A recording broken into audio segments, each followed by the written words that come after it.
বন্ধুরা আসসালামু আলাইকুম। আজকে আমি রান্না করতেছি পুঁই শাক আলু দিয়ে চিংড়ি মাছের তরকারি। এখানে আমি জিরা সরিষা রসুন পেঁয়াজ বাটা দিয়েছি। এবার আমি চিংড়ি মাছগুলো দিয়ে দেবো। মশলাটা আমার ভাজা হয়ে গেছে।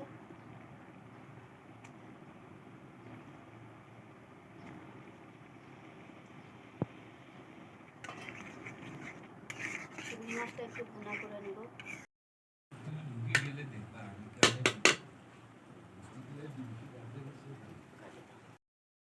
চিংড়ি মাছটা হয়ে গেছে, এবার আমি সবজিগুলো দিয়ে দেবো।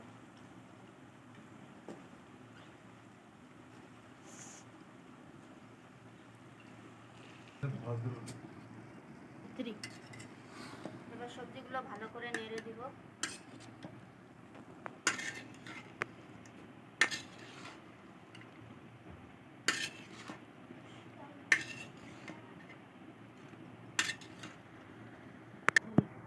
পুঁই শাকের ডাঁটা আলুটা ভালো করে নেড়ে চেড়ে নিয়েছি। এবার পুঁই শাকগুলো দিয়ে দিব।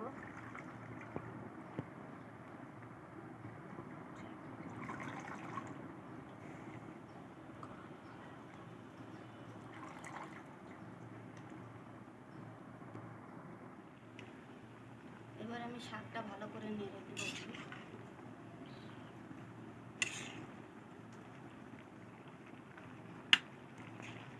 সরিষা বাটা দিয়ে পুঁই শাকের তরকারি রান্না করে খেয়ে দেখবেন, অবশ্যই ভালো লাগবে।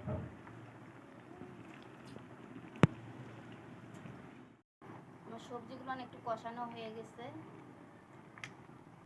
আর একটু সিদ্ধ হবে। আরও কিছুক্ষণ রাখবো সবজিটা।